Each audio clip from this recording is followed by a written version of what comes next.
Bruno Mars say, "You're amazing just the way you are." Just the way you are.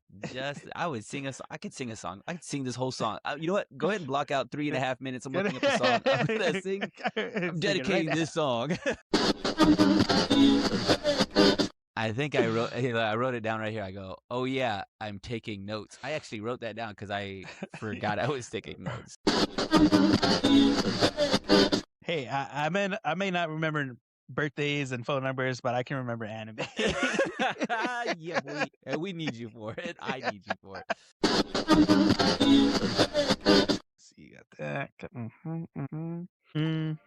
Alrighty. Here we go. 3, 2, and 1.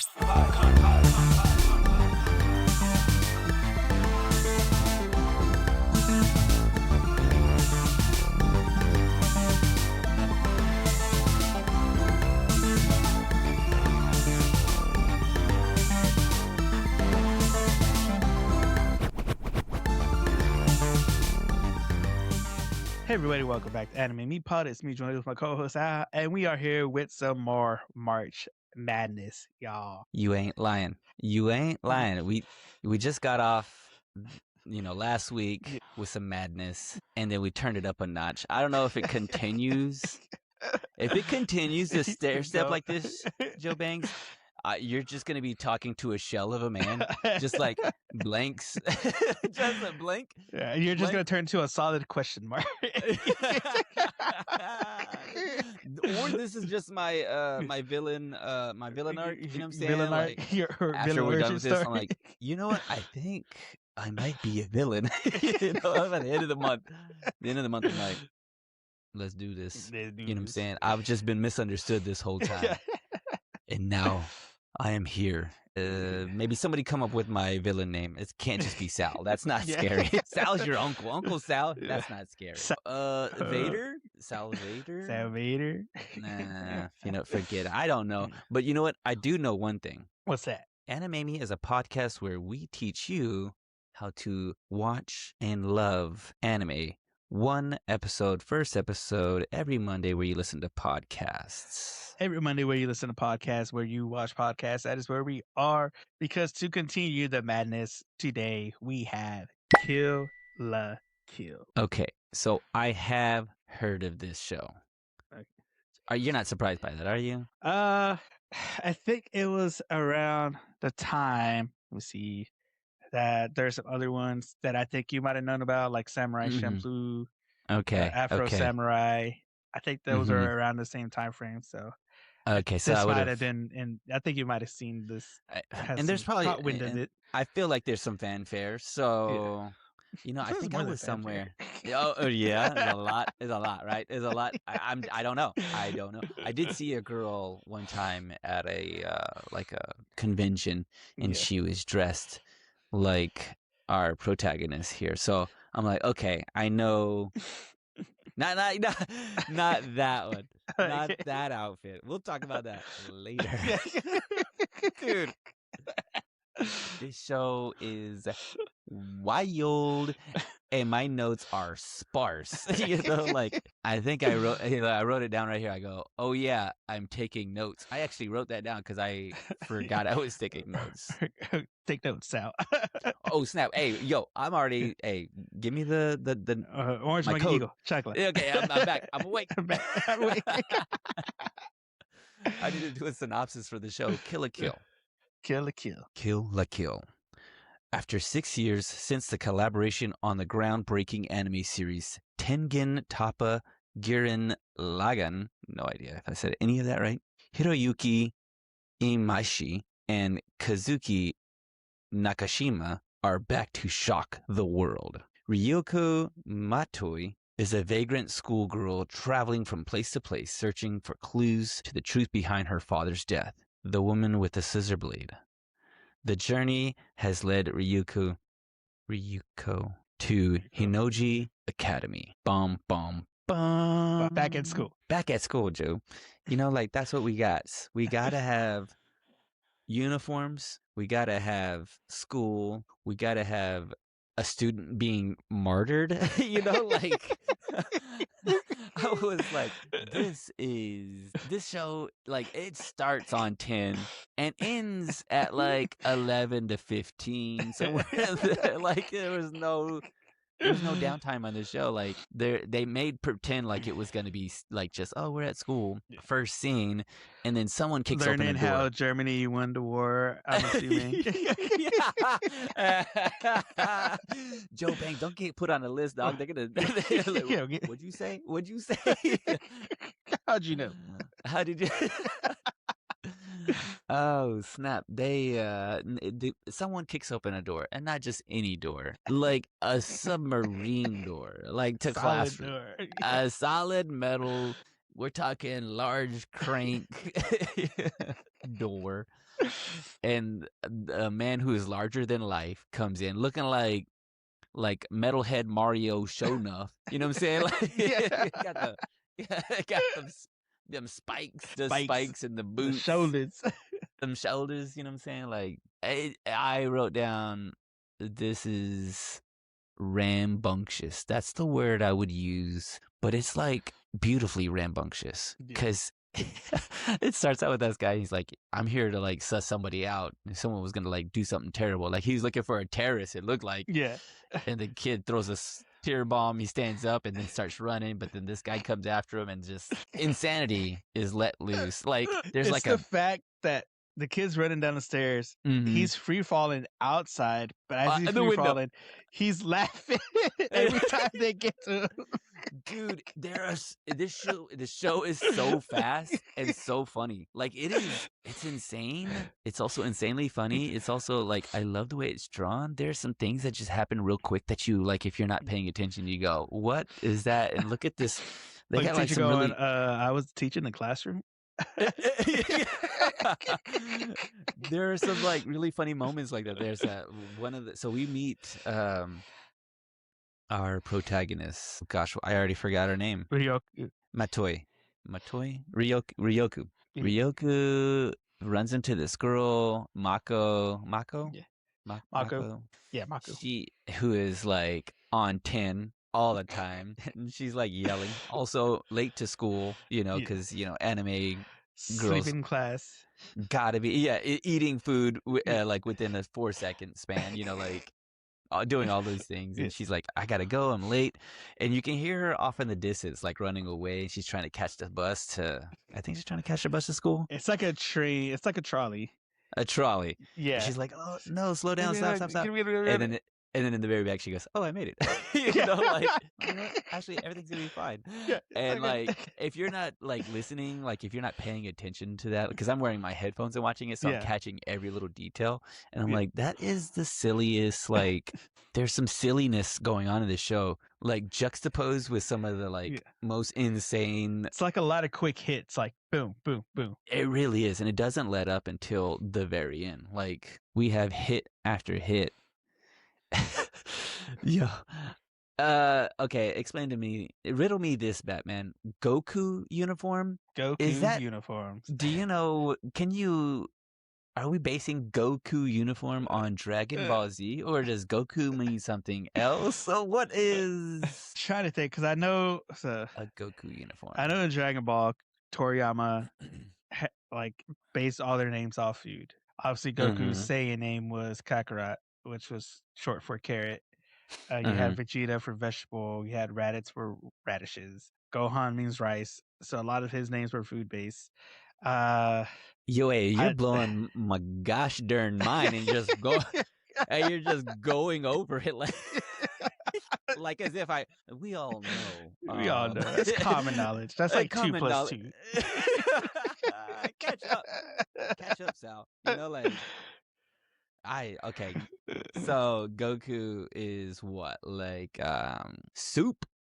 Soup? I don't know. I was just thinking if there was a relationship, because like, these uniforms that they're able to put on, and there's like different levels of uniforms, and you're a higher status if you have like a special uniform, and they call them Goku suits, and those suits give you power. right? Goku. What are you laughing at? Am I wrong? I'm trying to look it up real quick.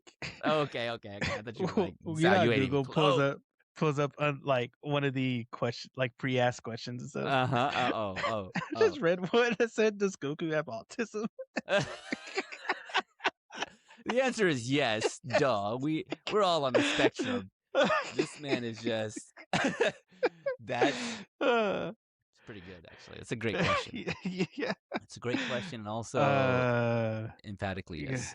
Because I really didn't look it up what they meant for it. Because obviously Son Goku in and of itself, he's also the way he was drawn in Dragon Ball Toriyama based him off Sun Wukong from Journey to the West. So he is based off Sun Wukong. Sun Wukong was like a monkey, had the staff and everything. OG Dragon Ball Goku had his staff that extended. He had his tail. That's why they had tails. So yeah, I think I'll have to look more into it, but I'm just gonna assume that it's a homage to Goku being powerful. I would think so. It just feels like that, because even like that terrorist kid, he stole a uniform. He says, "Oh, you got a Goku uniform," and we'll call him Bane since he's huge. Bane tells him, "Oh, go ahead and put it on." Kid puts it on. He gets the power ups and stuff. He starts powering up, tries to fight Bane, and Bane's just like, that's hilarious. He's like, "You're a 1 star. That's a 1 star. I'm a 3 star," and everything. But it also reminded me going back into Dragon Ball Z, when they're on Namek, when Captain Ginyu stole Goku's body, and he's like fighting Vegeta and everything. And back when in Dragon Ball Super, with Goku Black and with Zamasu, when they stole Goku's body, I know in that one, I think it's in that one, Vegeta says the line like, "You may have Goku's body and his strength, but you have no idea how to use it. Goku's a warrior. He knows how to use it." So it's like with that kid, it's almost the same thing. He can have the power and have it, but he doesn't have the knowledge to know how to use it. And Bane proceeds to knock the laundry off that boy. I'm talking literally. He straight up washed and dried that baby and folded it with one fell swoop. He folded it with him. He folded him with him still in it. Folded him. He folded this man like laundry, and he was like, "Give me that suit back." Oh man, this show, man, like it really is just one joke and one explosion after another, and it is like high flying. Yeah, so I'm just like sitting there watching, and I'm just kind of like enjoying the show. Like I was kind of enjoying the show a little too much to be like, "Oh snap, I gotta be." I gotta focus. Nobody's Orange got Monkey Eagle. Orange Monkey Eagle. You know, like nobody's there to give me my code word to snap me back into place, because I'm like, man, what is happening? I do, once again, you know, there's no their world building by just kind of exposing us to this whole thing. We're not getting any kind of it's in all the dialogue. There's a little bit like a little bit of exposition here and there. They're like, "Oh, this," you know, like they explain the uniform to us. You know, like it's all in the dialogue. So, that's a testament to good like writing technique that I just love. It's all built into there. Man, dude. But then there's where it really gets there. It gets there with her, like, well, answer me some other questions. Are those students that are like part of there's a girl who is what do they call her? Like the student president? Yeah, the president of the student council. This ties into the anime thing of where you have an anime based in high school. Obviously they have a student council like they do in art schools, they do in Japanese schools in real life, but for some reason in anime the student council is like the world government. Like they have so much power, like more almost as much as power as the adults do, because there's a scene where there's another teacher, because fast forward, they have Mako because Ryoko shows up, tries to fight the student council president, who is a baddie. Who is a baddie? Well, not gonna happen. But she gets stomped out by the school boxer. And so she takes off, and then she comes back. I think it's during that whole fight, that whole exchange. Go ahead. When he takes off, she jumps on this guy, like food delivery guy's scooter, and he's like, "My delivery!" And she comes back, drops off the delivery, that takes off, and he goes, "Oh yeah." And then the boxer guy goes, "You know what? I give it to her. She surely doesn't know how to escape or something like that." Or like, she really knows how to run off. Like, silly. Yeah, because I think during that fight, there's a teacher who's talking to, I guess, the principal of the school. Yeah. Like, hey, shouldn't we go out there and stop this? And the principal's all like, she's the daughter of the president of the committee or something. Either way, it's just like, she's the school president. She's the president of the student council. We have no power. She's so it's untouchable. Just like that. Yeah. It's like that dynamic in anime where the student council has all the power in the world. Yeah. Oh, and there's a part. Let's see here. Okay, no. Okay, so yeah, she takes off. She runs away, and then they're like, "Okay, you need to get her because she has this scissor blade that's like 3.5 feet long, and she wields it like a weapon. Yeah. And there's something to it, and she like addresses the president about this, like, what do you know about this? And you've seen this before. Tell me what you know. I have it, but I want the other part of this. But what is it about this blade?"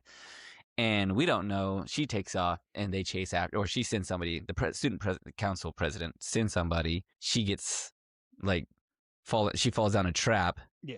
Which is that a trash chute? No. So she actually goes back to the ruin. So we find out why she has a blade. She's looking for the other blade because her dad was murdered by the person who wielded the other blade, I think. And so she's trying to find the other part of it. To find her.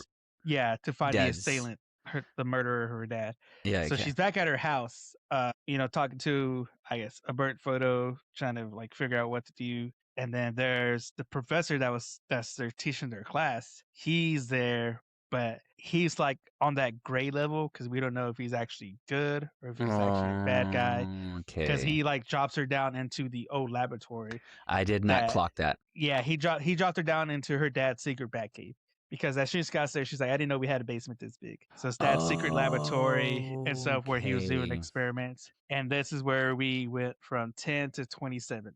Dude, how am I watching this show and not paying attention? You know what I'm saying? Like, I didn't catch any of that. I mean, no, let's see here. Ruins, no, didn't catch it. Didn't catch that was the the professor. Didn't catch that was their basement. Hey, I may not remember birthdays and phone numbers, but I can remember anime.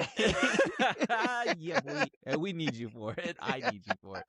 Because I'm like, okay, this is where the show, like I told you, it starts on 10, and then it's slowly rising, and we're getting to full peak 15. We're all the little the speedometer.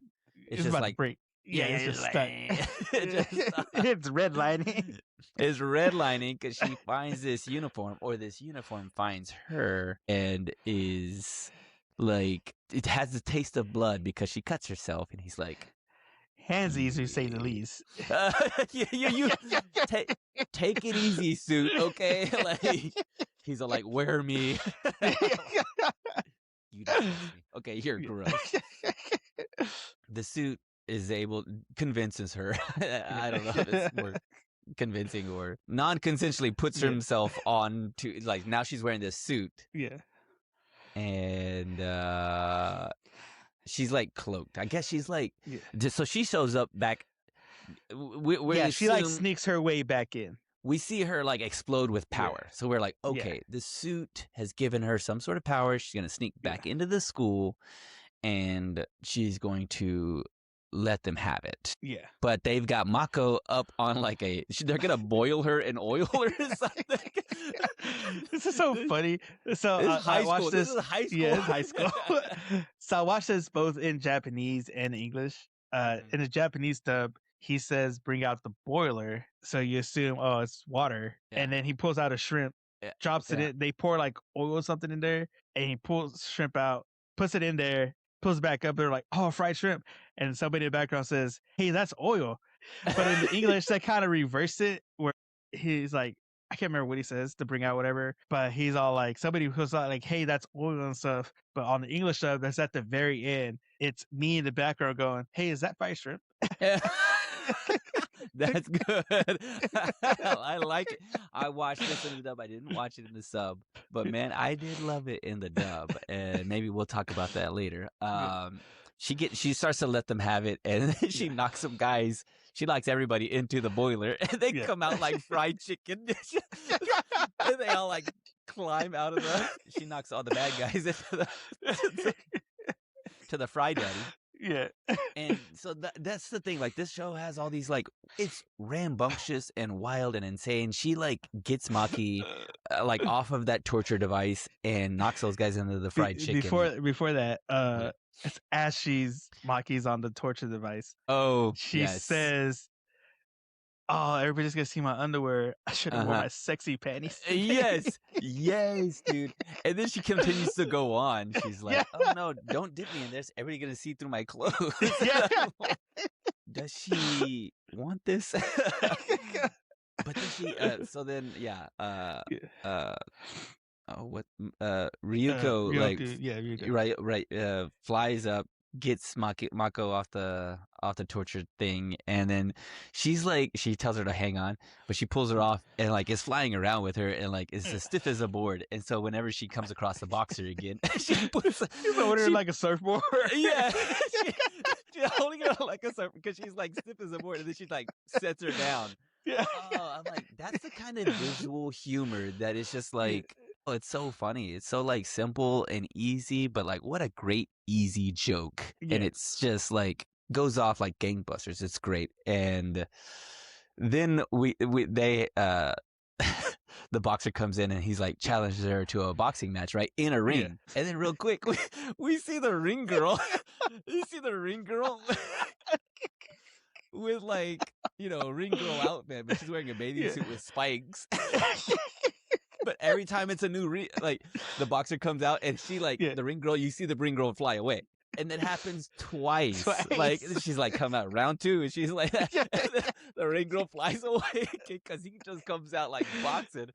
Oh dude, what like great visual comedy, man. It's really good, and they just keep the pace. It's breakneck pace the entire time.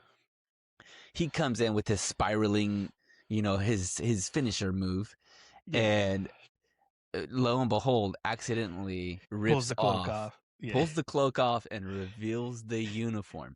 This is the part where I gotta ask you, because I'm like, okay, is this her permanent uniform? Or because like when we first see the uniform down in Dad's basement. It's just a schoolgirl outfit. Yeah. It's an outfit. It's like, there's a coat and there's a skirt, and it's like a full length thing. When he knocks the uniform off of her, she's wearing a slingshot. She's wearing This is what every fantasy game character you play. You have the guys who are suited up in the heaviest armor. The girls are wearing the scantiest, like the least amount of clothing, but have the defense of a son. Like she takes no damage whatsoever. 0 damage, 0 clothes. You know what I'm saying? Like, the less clothes, the less damage you can, like the more powerful. Because he tries to like, he explains like he has these gloves on and it's part of his Goku uniform, and she's like, that's not a uniform. He's like, this is a uniform. It's a boxing uniform. I got pants on, I got shoes, I got these gloves. Come to find out, he has more than just these gloves. He's got these spiked gloves that are underneath the gloves. And gives her the old Mississippi smash. And she's like your suit, my suit also makes me powerful, and it's also makes me invincible, and it also works as a shield. But I'm like, also, there's very little of that uniform. Like, you don't have a whole lot. He even says, he's like, oh, well, I guess I'll just take my clothes off too. Oh, my gosh, dude, this show just, and it's funny though, because she even like, of course, she addresses the fact. She's like, okay, this uniform does give me powers, but also I don't know if I feel comfortable wearing this uniform, because she's just like, don't ask me why this uniform is like this. Like, this is the only way it's gonna work. I gotta. Yeah, because he accuses her of cheating. Oh my gosh, dude! This show, man, like, and so she like, explained. She knocks the uniform off of him, and like towards the student council president, right? Yeah. So she like basically does what Bane did to the other kid. She slices and dices. Which, by the way, those have got to be safety scissors or some dull scissors. Because she uppercuts him with the scissors. I expected he should have been. He should have been decapitated. Yeah, easily. Yeah. So those are either some safety scissors or dull. She has a sharp in it. That's probably why she's losing. She's hitting it with the wrong side. You know what I'm saying? You got to turn that bad boy over. Yeah. But she points out to the council president, and it's like, all right, hey, you know about this. You're going to tell me now. And then outro. Well, no. The part that I love is because doesn't she she smashes him towards him, and the whole council like jumps in the way. Right? That's the end of it. And then he explodes, and she gets a very little bit of blood on her. Oh, right? yeah, that's right. Yeah. That's what happens. That's and right. then I think so. Which I love that, like, don't touch the student council president. Like, she's untouchable. Yeah. But she throws that guy into him, and he like explodes, and she just gets a little, and they're all like, oh no. Like, you've done it. Now you've done it. This show is the perfect amount of absurdity, dude. Like, it is absurd. I can't believe I'm just now seeing it. I love this old school indie rock music that's going on too. Oh yeah. Kind of reminds me of like, I don't know if you remember the band Thursday, or like some old school kind of like grungy metal rock. Yeah. Oh, there was Thursday. There was Wednesday. There was Monday. Take It Back Sunday. Take It Back Sunday. There was 3 Doors Down. 3 Doors Down. Rest in peace. R.I.P. dog. R.I.P. R.I.P. And I think that's really about this show. Like, I don't know if we even made sense. Because it seems like a lot. It seems so fast paced. Yeah. It seems like it's like a lot happened. Yeah, a lot happens, and also it's over really fast. Yeah. And then and I mean, like, they really do set up enough for us to like. I mean, dude, they didn't really have to do anything. They could have not done that cliffhanger on this. Like, they could have just like resolved this episode. But now we got to know like what's happening. But honestly, I mean, they started at 10, they ended at 11. Yeah. It's breakneck and ridiculous and funny. I watched it in the dub. I'm interested to hear what it sounds like in the sub. Oh, dude, there is what's the word? Where fan service. There's fan service, but it's also done like kind of. It's funny though. Like, they're not. Yeah. The joke is good with the, like, you know what I'm saying? Yeah. Like, I don't know. It's more for like the joke and the absurdity. Yeah. I think that's the thing I like about it. I would say the sub and dub, because I do remember watching this. I remember seeing it in the English sub first, from back in the day. There's not really too much a difference. I will say Maki's little brother, the kid in the beginning that tries that steals a lemon from Ryoko. Oh yeah. I forgot about that. In a Japanese dub, since for kids and for English stuff too, it's usually female characters that voice young kids. But it sounded more feminine in the Japanese dub, so I thought it was a girl. And then in the English dub, when I watched it, I was like, oh no, that's a boy. So like, kind of threw me off. So that is kind of interesting. Either way, Mako still like handily beats him up for not going to school. Dude, I do love all that part. Because they're all like real threatening, and she's like, "All right, let's beat up some kids." she whoops them up. like all of that looks, and like the way they're drawn too. Like, and then his sister comes flying in, and he's like, his sister comes in, and he's like, she's like got him in like a headlock or doing something, and you're like, stop pickpocketing people, and the way they draw all of that, like it's all very cartoony. It reminds me of like Bugs Bunny and Tweety Show a little bit, but the Japanese version of it. Just the way it looks and how ridiculous. I mean, like that's how I knew I was in for some kind of like absolute craziness. That and the fact that they, just throw regular world stuff out the window. There's nothing. They're at a school, and she walks into school, and she's like, "That guy is being strung up by his toes." Like they got a whatever happened to yeah. What happened to detention? In school suspension. Yeah, nah, man. Just like 20-foot walls. I mean, like that surround this whole thing. This whole like it's like a fortress, and it's on top of the city. That's the thing. It's like all the slums and the schools at the top. I love that, dude. Like, and then the student president is at the very top of the school. Like you gotta be somebody to be at the very top of the top of the school. Which she does have. Ryoko does have a line. Yeah, when she's walking up to the school, like she does call out like, "This city's ridiculous, but this school's also ridiculous," so that makes sense. Yeah. Like, let us believe it's there, okay? Like, oh man, I guess that's. I mean, gosh, we can go on and on about the show. We got to talk about some facts, Josh. Yeah, let's talk about the facts of this show. So, Kill la Kill started as a anime solely that came out in October of 2013. And it ran all the way.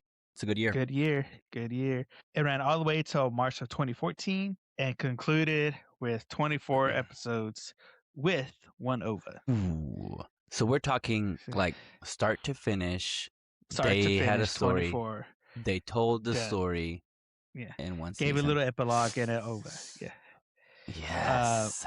Yes. So this was animated by Studio Trigger. So this was Studio Trigger's like first ever just straight anime off the bat. And which Studio Trigger is the studio that brought us BNA. It brought us Delicious in Dungeons. They helped worked on Darling in the Bronx. It's like a good, really good studio that brought this out. Yeah.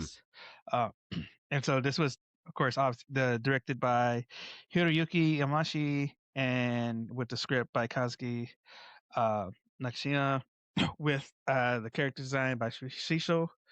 And the music composition was done by Hiroyuki Sawano, who also was the music composer for Solo Leveling and To Be Hero X. Dude, they have everybody on this. They've got the pedigree, and I believe it. I'm here for it. I'm going to look up everything else about Studio Trigger and watch everything else that Studio Trigger has done.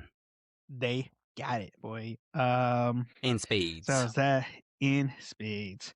And so that was all that. So the opening song is Serious by Aoi. And then the ending song is Sorry, I'm Done Being a Good Kid by Miku Sawai. That was the opening and ending.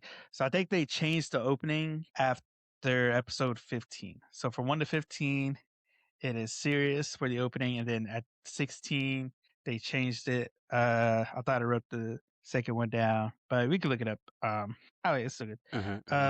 So the OVA, the epilogue episode, it's set 2 weeks after the ending of the series. So it's just like a little short time skip for the OVA. Okay.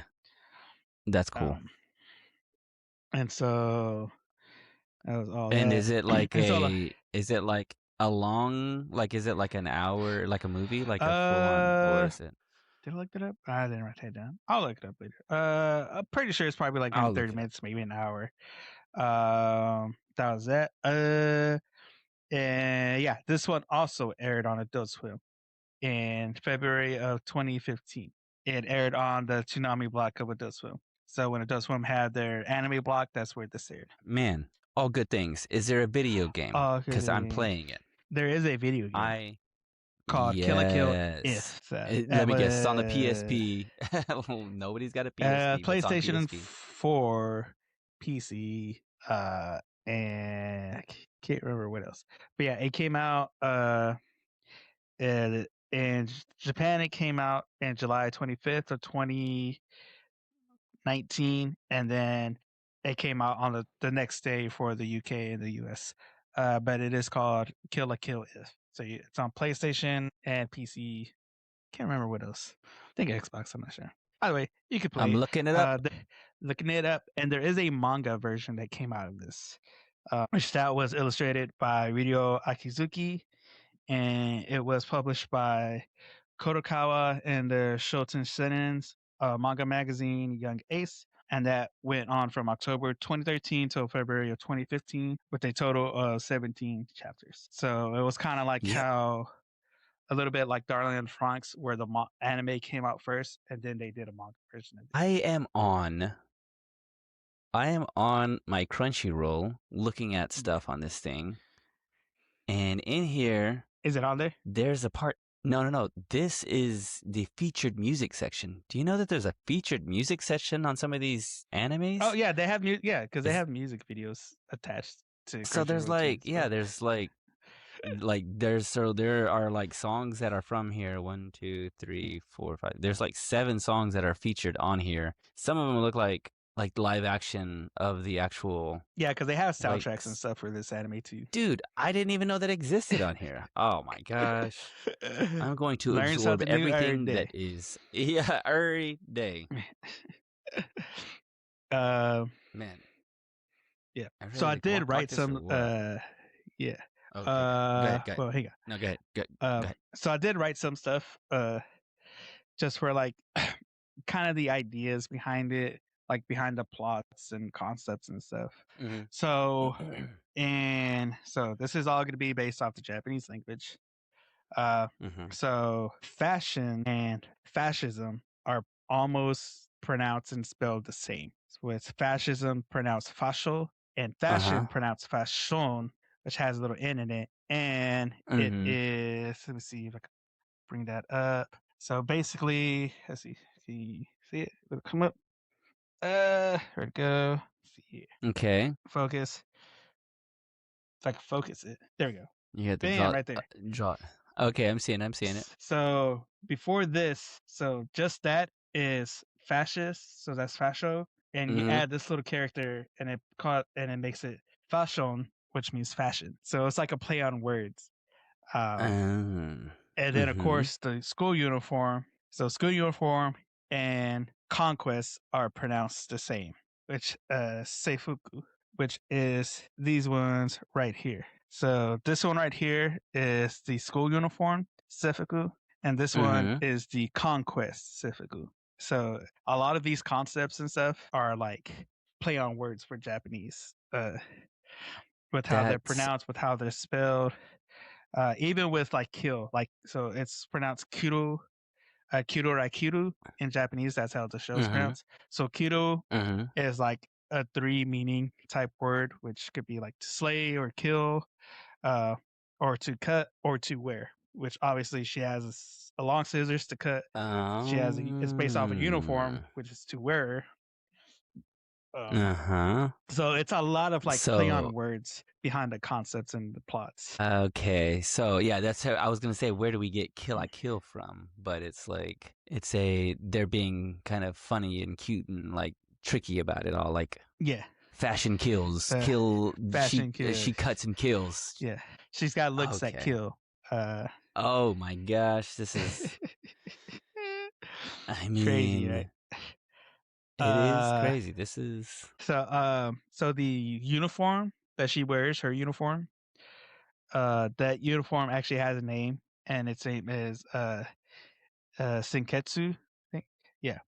And his Japanese voice actor is the young detective from Paranoia Agent. So Toshisuke Seki, also known as Muzan Kubitsuki. So the Japanese voice actor voices the uniform in this show. Oh, That's weird. I was wondering if we were going to continue to hear from the voice, because we only hear from it at the very beginning, or when he first forces himself to be worn, and but then we don't hear anything after the fact. So no, we'll continue to hear from him.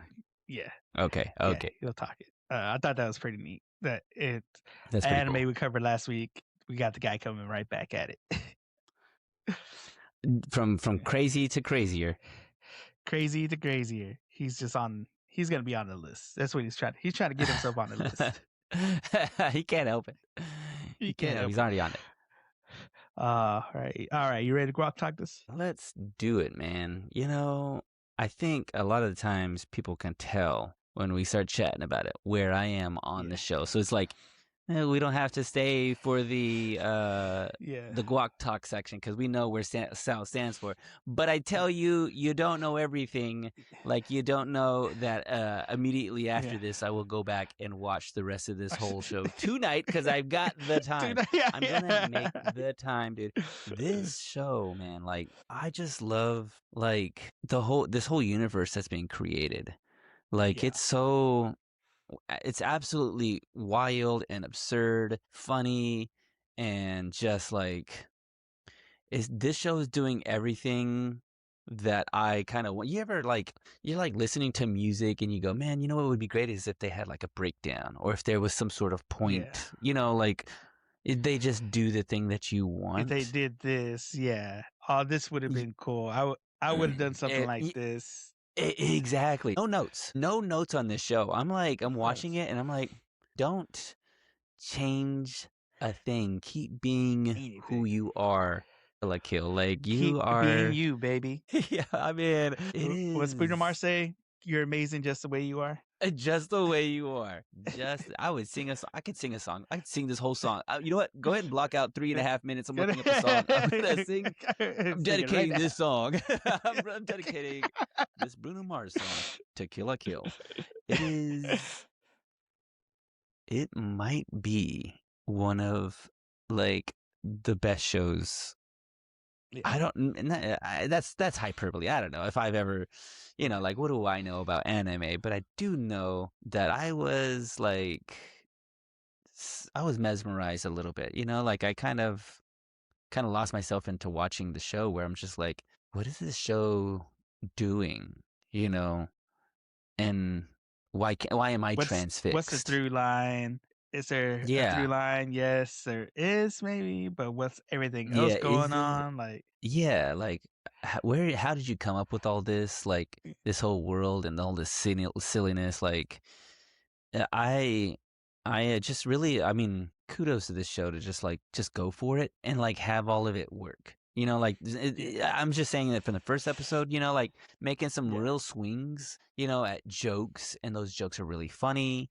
Making some real swings to like, the situational humor and all of that, just kind of it's all really well thought out. It also has the Fooly Cooly vibe to it as well, just with the randomness of it. Because Fooly Cooly has some of those, like, especially when he like bursts in the doors, like those random like perspective differences. Yeah. The quick one-liners, like the way they pan. And like, it has some of those instances in it. It really does. It has some of that. It has even some of that pacing that they have in Fooly Cooly, where it's just kind of quick, and then like also like funny little jokes that are said in the background. Yeah, like it does seem like they definitely were heavily influenced by that in its style. And man, if I were to give this 1 out of 5 deep fried. 1 out of 5. How many? Deep fried.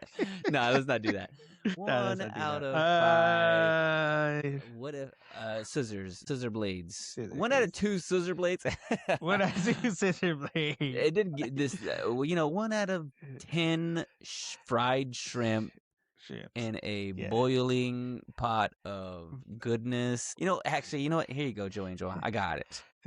1 out of whatever you want. Give me all of it. You know what I'm saying? Like, give me, if it's 1 out of 5, it's a 5. If it's 1 out of 10, it's a 10. If it's any of that, The thing is, I really have no notes for the show. Like, I'm not like, you know what, they could have.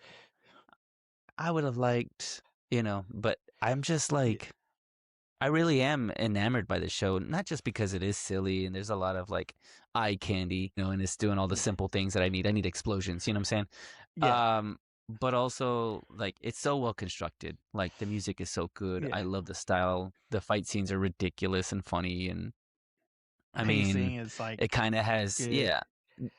There's some Dan to Dan kind of like feeling to it too, Yeah, but this is like the older version of it. yeah, Yes, the answer is yes, yes, Joe Angel. yes, Whatever.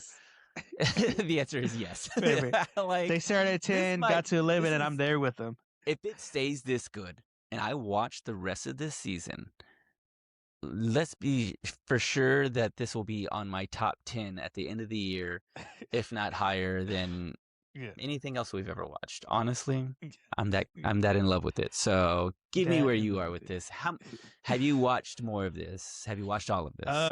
Like I said, I remember it from back in Adult Swim days. So I had it in the back of my mind. Going back to it, it's like, all right, cool. Yeah, I remember when this dropped, when it came out.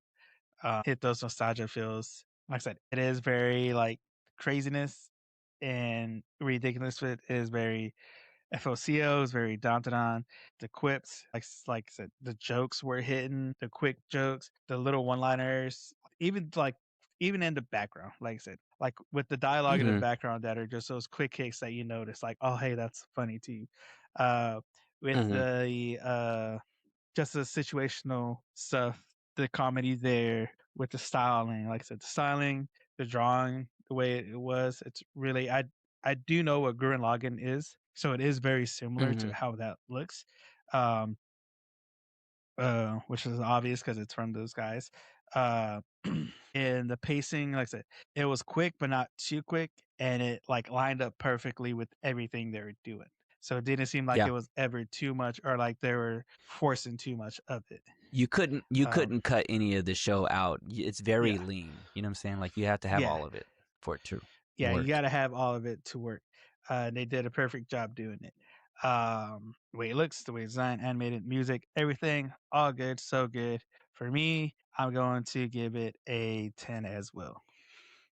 What? Joe Banks, I think this may be the first time that you and I have synced our Synced up score for this. We did it. on We one show. hey, we look at did this right here. Do the like that, it. like Do the perfect, like yeah, like perfect Trunks sync. and the Trunks, perfect yeah, fusion. This fusion. is Gotta perfect go this fusion, way. boy. Yeah, yeah, we yeah. We're gotta, going like this, but when we we meet go like fried this. chicken, Fried chicken chicken, stick, fried chicken, chicken drums, chicken drums. Yeah, yeah. chicken drums Chicken touching drums. both. That's an, I'm telling you, you're not wrong. You're not wrong. I'd like to yeah, know who else thinks that this is perfect. I'm gonna ask some other people. Like, is this like the best first yeah, episode of something that you've seen in a long time? I don't know. yeah, Like everybody else must know about it. You were saying. I think I yeah, said something about like, oh, is yeah, there some fanfare? And you're like, yeah. there's some fanfare. No, Fanfare. this Yeah, thing I'm guessing is highly regarded, right? I mean, it's got to be yeah, yeah. It's because I've seen like, cosplayers of this in all uniforms. mm-hmm. So when, like I said, when it came out, while it was coming out, I knew people were talking about it and watching it. So it has a fan base. It has a following. There was one thing I was going to mention Mm-hmm. that I was going to mention in our last episode with Paranoia Agent and with this one, pertaining to the kids going back to her brother pickpocketing and Mm-hmm. like the basis of like the kids are just being wild and crazy. Going back to Paranoia Agent real quick, run it back real quick. Yeah, go ahead. That is also the whole plot of the Little Slugger is that he's a kid, and it's in that mindset of where we are today as well, where kids are just like being rambunctious, and just Uh-huh. going wild and crazy. Uh-huh. Um, it's like, and even then, that's been like a stereotype throughout all the ages. It's like these kids are just wild. They have no regard for Uh-huh. anything. Even when like in Paranoia, when the detectives were talking, they're talking to moms and stuff. They're like, mom, of course, Mom being mom. No, mi hijo. That's not my hijo. That's not my kid. He would never. He would never. He would never. Which if they would have asked Dad, Dad would have been like, "Yeah, that's him." Like, I know. Don't ask his mom. Come to me. I'll tell you. Even with the high schoolers too, they showed a clip in Paranoia Agent with high school girls talking like, "Oh yeah, it would be some punk kid." And so it's like it kind of trickled down into this show as well, with those kids being like wild and crazy, which I was going to bring up in those last episodes too. Yeah, that is interesting. That they would be. I mean, I guess there is something to it, like in the simplest form, like kids will be kids kind of thing. But this is taking it to like the next level. Like kids will be kids, and also they could be killers too. So yeah, it could be murderers. Be careful. Kids are cute, but also careful.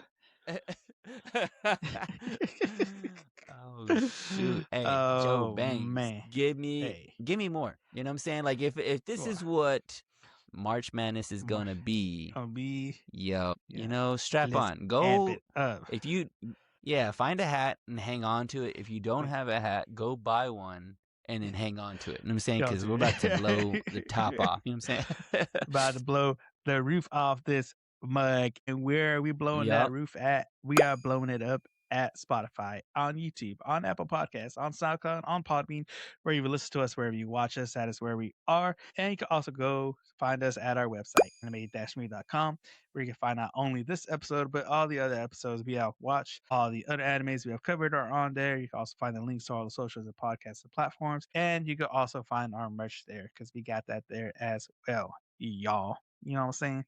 Yeah, boy. Yeah, because if it's all about fashion, we got it for you. Ooh, fashion. Fascio. I mean, fascist. There's something there. Yo, we're here for that wordplay and here for that wordplay. Good times all around. Well, I've been joined with my co-host Sal. We'll see you on the next one. Let's. Peace.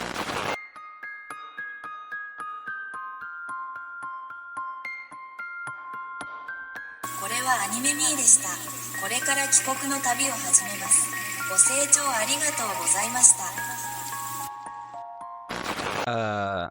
Well, we didn't talk about this in Perfect Blue, another, psychological thriller. Satoshi is about this girl who is also got some like psychological things happening. You know what I'm saying? Like, she's also got that personality disorder. Yeah, like we can't tell. But the thing is, something traumatic has happened. Yeah. I'm gonna, you know what I'm saying? I'm gonna tuck this bad boy in. Ooh, hey, she's got that PTSD. PTSD. Okay, Joe Angel, I was thinking about this the other day. How would I sit to make it look like you and I? Let's see, you that way and I'm this way, or so that I act like. It's hard to tell. Whenever I do the whenever I use the cuts and whenever I do it on the website, it does take out the pauses and I have it do the cuts. Like it places us different on different sides each time. I think I'm able to switch it. Just got to figure out. Let's way. Like, am I this way or am I this way? Because then it could look like this way. I'm talking to you. Yeah. Should we try to see? So, anyways, am I looking? Anyways, yeah. If I look like this, yeah. You're right here. You're right here. You're right there. Don't worry about the background. You're right there. Yeah. I mean, I'm just sitting. Don't worry about the AI. Different lighting. Yeah. It's a different lighting. We got double studio up in this mug. Double studio. But yeah, that's what I was gonna mention was that part. That's that would have been a good little ad. Well, we're recording this one right now, so you can go ahead and throw that in there. I don't know how you would, probably. I don't know how you would do it in post. Yeah. Oh snap! Hey, man, Satoshi Kon is dead, bro. What? He died in 2010. Yo. Or he was killed. He was probably murdered by his own creation. They came after him, dog. Oh, snap. Okay. All right. He did. Okay, you know what? No, he did Perfect Blue, Paprika. There's some other movies that I have on the list for later. Okay. Let's see here. There's something that just came out. Yeah, that's why. But yeah, the second trailer for Mortal Kombat 2 came out. That's right. Yo, I still haven't seen the first movie. I liked it. I thought it was pretty good. I heard good things. Yeah. A lot of people had talked about how I mean, it's hard because the main base of the original was it's just a tournament for the worlds. There's no real deep story. You're just trying to get to the top of that column. That's all you're trying to get to. Yeah. Yeah. And now they have to like make it into. Yeah. I mean, did they try to make a story? I'm trying to think because which one? I'm trying to remember when they started to write the actual storyline. Because was it MK3 or was it 4? Because they have the side games like Shaolin Monks. Yeah, where you could actually like try to like you went through like a journey of some sort. Yeah. I know for the newer ones they kind of have storylines too for the newer Mortal Kombats. So yeah, it's really hard for. I can see why people say they don't like it because there's not a story, but there really was never really a story to base it off of. No, because it was just like they were random characters that were just like like not like Street Fighter, where Street Fighter you're like, oh yeah, they're actual, this guy's a karate master, this guy's well actually that isn't, he's a boxer, but then also like we got a Russian commander, he's a yogi. There's a guy who's a mutant. Okay, maybe we're a little off the rails, but with the Mortal Kombat, it was like some crazy old fools like throwing fire and throwing ice and a boss that has 4 arms, and you're just like, this is some wild. Like, how do you explain that? Yeah. How do you make a story out of this? It's some sort of like different universe where mutants walk the earth. Oh yeah. I guess that's what it is. But I hadn't seen any of them, and I did see the trailer for that, and I was like, you got to do the get over here, bro. That's Mortal Kombat is get over here. You know what I'm saying? Get over here. And they delved more into their backgrounds too, like the clan that Sub-Zero's from, the clan that Scorpion's from, why they were the way they were, and stuff. And so like, all right, that's cool. I like getting into those backgrounds. Yeah. Flesh it out, make some story about it. I actually enjoy when they do this. Like, they did this in Cruella. I don't know if you've seen that movie with Emma Stone. Emma Stone, yeah. She plays like the backstory. I see a lot of the edits where she's like going through all the designs she's making. Yeah, like the one with the trash, the one with the newspapers, the Katniss Everdeen one where she lights it. The girl on fire. Yeah. This is the villain origin stories. You know what I'm saying? Like, villains aren't born, they're made.